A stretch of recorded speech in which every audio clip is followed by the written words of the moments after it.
Hello everyone, welcome to Sai-Ease. In the last video, we discussed about the photosynthesis process in plants. Here I am taking other modes of nutrition in plants. There are some plants which do not have chlorophyll, so they use the heterotrophic mode of nutrition. ठीक है, कुछ पौधों में chlorophyll नहीं होता तो वहां पे फिर वो हेट्रोट्रोफिक मोड ऑफ न्यूट्रिशन जो कि एनिमल्स में या ह्यूमन बीइंग्स में होता है वो वहां पे ऐसा मोड ऑफ न्यूट्रिशन होता है। एक एग्जाम्पल मैं लेने जा रही हूं, वो है कस्कूटा प्लांट।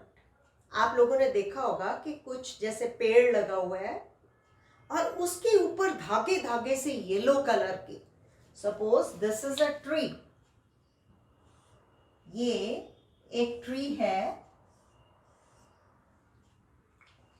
फुल फ्लेज ट्री, उसके ऊपर कुछ धागे धागे से नीचे से गया जैसे वो प्लांट, और ये धागे धागे धागे धागे उसके ऊपर हमें दिखाई देंगे येलो कलर के।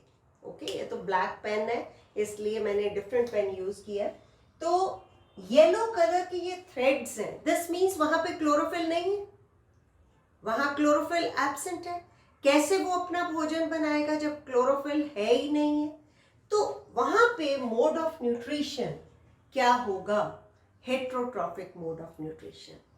और वो कहां से अपना भोजन लेगा? जिस पौधे के ऊपर वो फैला हुआ है उस पौधे से वो भोजन लेगा। और ये जो ट्री है, फुल फ्लेश ट्री, ये कस्कूटा प्लांट के लिए क्या हो गया? होस्ट हो गया। ठीक है, होस्ट हो गया। और जो खुद ये क्या हो गया? खुद ये क्या है? एज अ पैरासाइट इसके ऊपर रहेगा।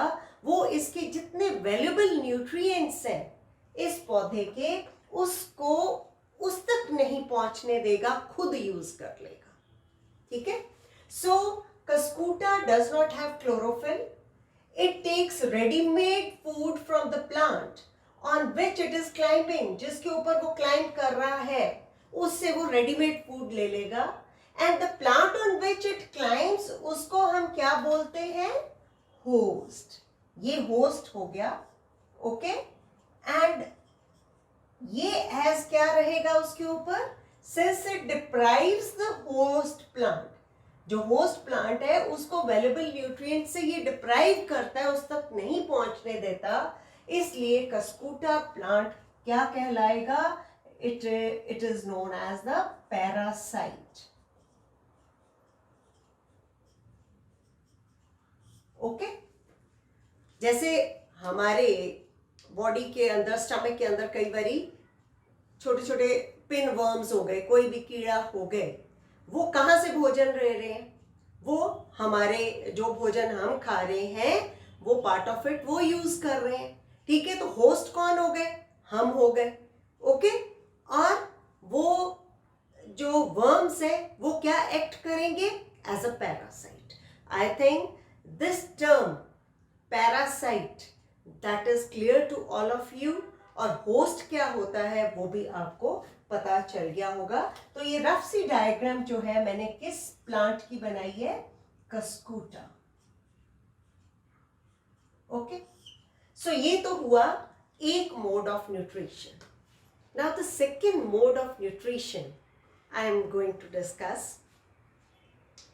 ऐसे कुछ पौधे भी हैं जो कि इंसेक्ट खाते हैं। कितने हैरान हो गए आप कि पौधे भी इंसेक्ट खाते हैं। तो दो एग्जाम्पल्स मैं यहां पे बताने जा रही हूं। एक तो है पिचर प्लांट, ठीक है, जिसकी डायग्राम यहां पे मैंने बनाई हुई है, this is the pitcher plant. और दूसरा है वीनस फ्लाई ट्रैप। कुछ साल पहले मैं लंदन में कैम्ब्रिज यूनिवर्सिटी में बोटैनिकल गार्डन था, वहाँ विजिट किया और ये वाले पौधे मैंने देखे कि किस तरह से पिचर जो है वो हैंग कर रहा है, ओके। और इसी तरह से वीनस फ्लाई ट्रैप भी मैंने देखा, ठीक। तो ये क्या होता है यहाँ पे, इंसेक्ट ये कैसे खाता है वो मैं अभी आपको बताऊंगी। आप ये देख रहे हो कि ये पत्ता है और ये लीफ जो है उसका जो एपेक्स है, टिप है, वो मॉडिफाई किस में हुई है, पिचर के शेप में या जग के शेप में वो मॉडिफाई हुई है, ओके। द पिचर लाइक और jug like structure that is modified part of the leaf, ये लीफ का ही मॉडिफाइड पार्ट है।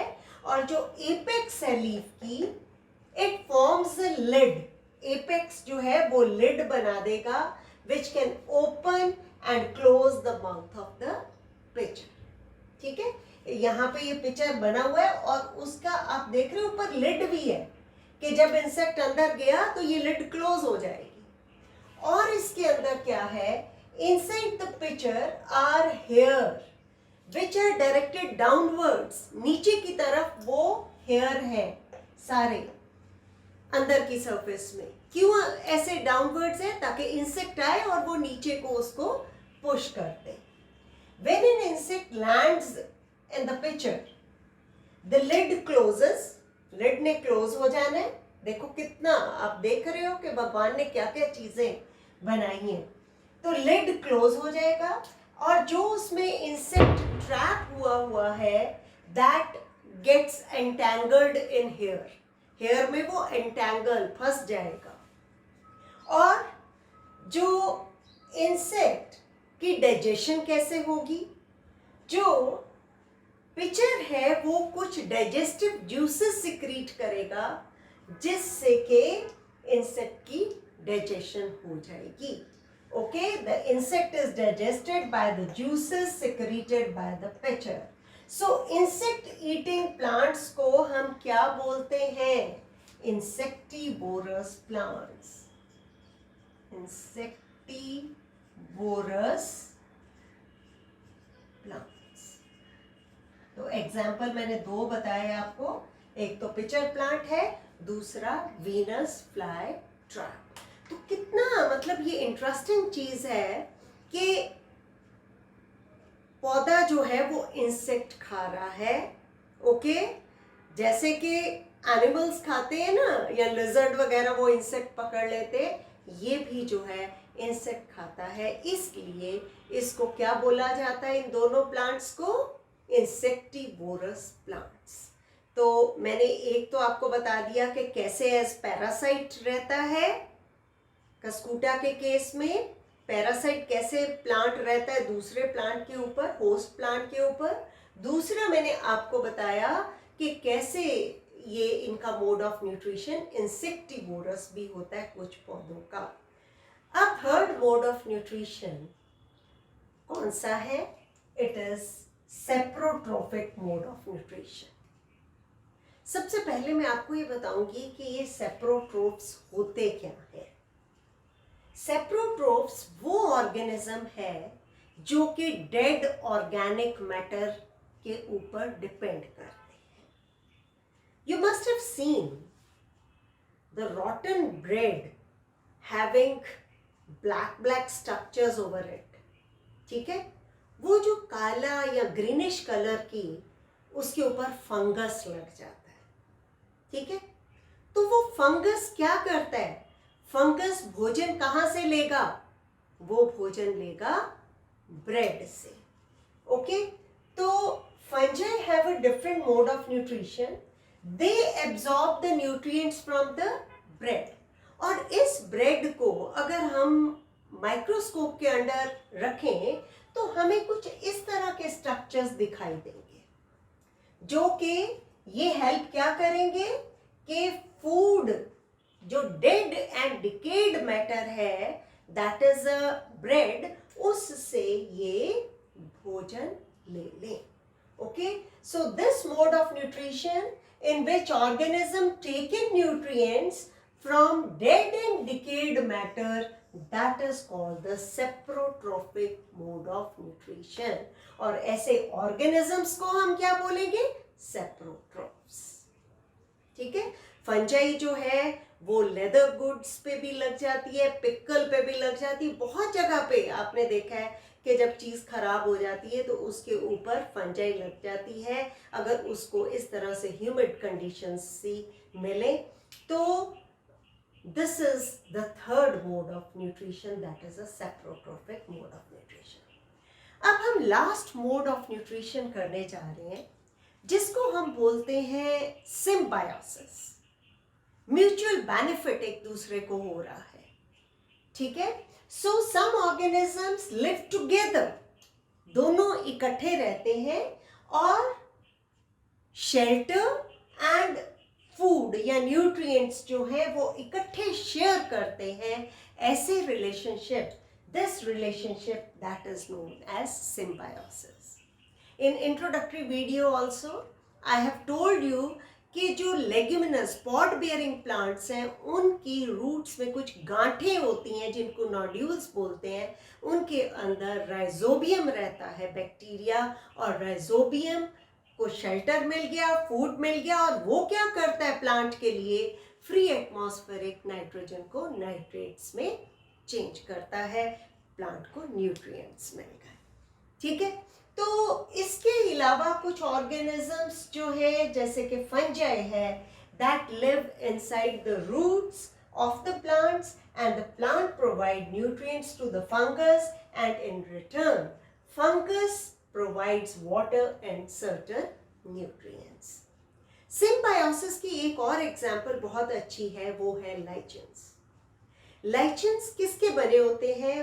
Algae and fungi. फंजाई उसको, एल्गी को shelter and certain nutrients provide करता है, और एल्गी क्या प्रोवाइड करती है फंगस को? क्योंकि वो ग्रीन कलर की है, उसमें क्लोरोफिल है, वो फंजाई को क्या प्रोवाइड करेगी? भोजन, फूड प्रोवाइड करेगी, क्योंकि वो भोजन खुद बना सकती है. So this relationship symbiosis, it's a very important term, और ये हमेशा याद रखनी है. ये नहीं इस क्लास में याद रखनी है, हमेशा याद रखनी है. ये कुछ टर्म्स जो आपको बताया, autotrophic mode of nutrition, heterotrophic mode of nutrition, उसमें अलग अलग टाइप्स हैं, जैसे कि भी इंसेक्टिवोरस प्लांट्स हैं, कुछ जो है वो पैरासिटिक प्लांट्स हैं. कस्कूटा की एग्जाम्पल बताई, फिर मैंने आपको सेप्रोट्रोप्स के बारे में बताया, और last is the symbiosis, or symbiotic relationship. So with this topic, that other modes of nutrition, that is finished. I will meet you in my next video and take up another topic. Till then, thank you very much.